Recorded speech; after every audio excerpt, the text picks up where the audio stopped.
The air in the repair bay was thick with the scent of oil and ozone. The faint hum of machinery filled the space, punctuated by the occasional spark of a welding tool.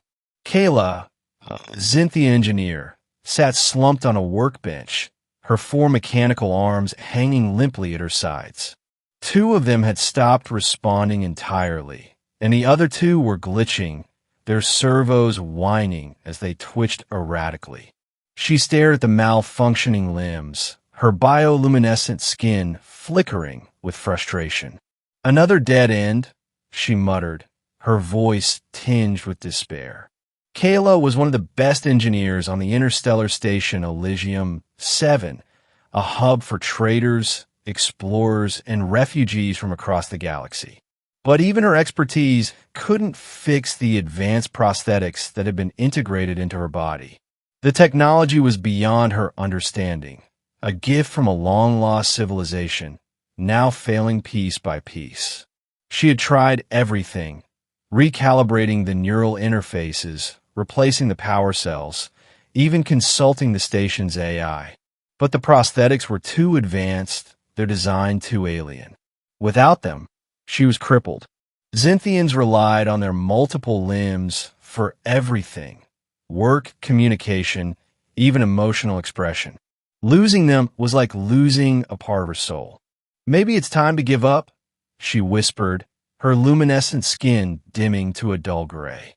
Just then, the door to the repair bay slid open with a hiss. Kaela didn't bother to look up. Probably another trader looking for repairs or a spacer in need of parts. She wasn't in the mood to deal with anyone. Excuse me," a voice called out. It was deep and warm, with a strange accent she couldn't quite place. "I heard you're the best engineer on the station. Think you could take a look at this?" Kaela sighed and finally glanced up. Standing in the doorway was a human, a species she rarely encountered on Elysium 7. Humans were newcomers to the Galactic stage, their technology primitive compared to most races. This one was tall and broad-shouldered, with skin a rich brown and a mop of curly black hair. He held a damaged plasma cutter in one hand, its casing cracked and sparking. "I'm not taking any jobs right now," Kaela said, gesturing weakly to her malfunctioning arms. "As you can see, I'm a bit indisposed." The human stepped closer, his eyes narrowing as he studied her. "Whoa, those are some serious prosthetics. What happened?" "They're failing," Kaela said bitterly.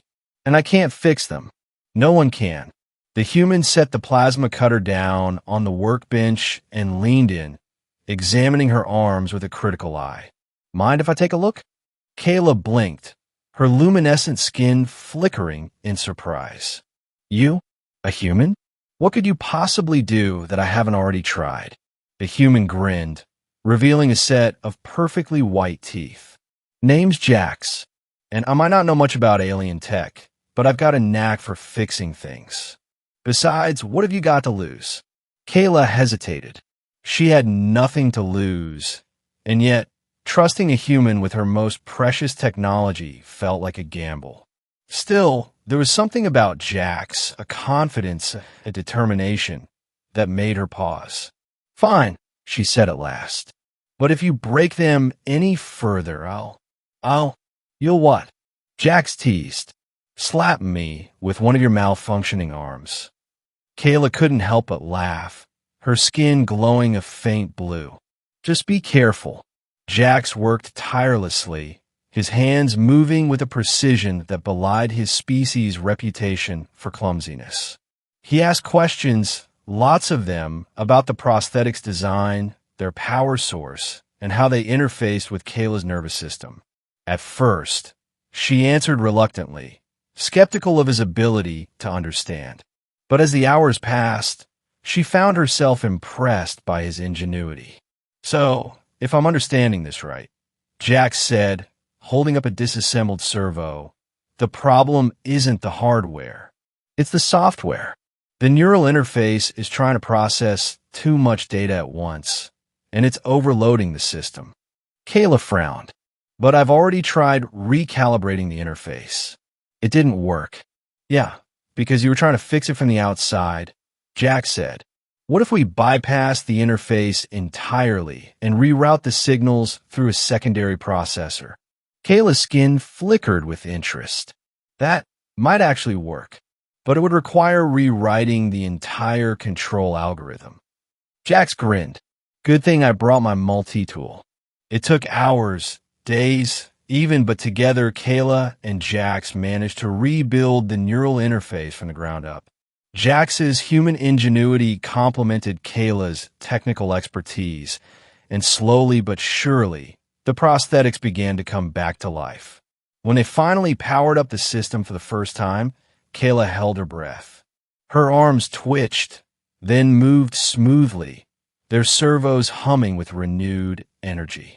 She flexed her fingers, then her wrists, then her elbows, her luminescent skin glowing brighter with each successful test. It works, she whispered, her voice trembling with emotion. I can't believe it. You actually fixed them. Jax leaned back, wiping sweat from his brow.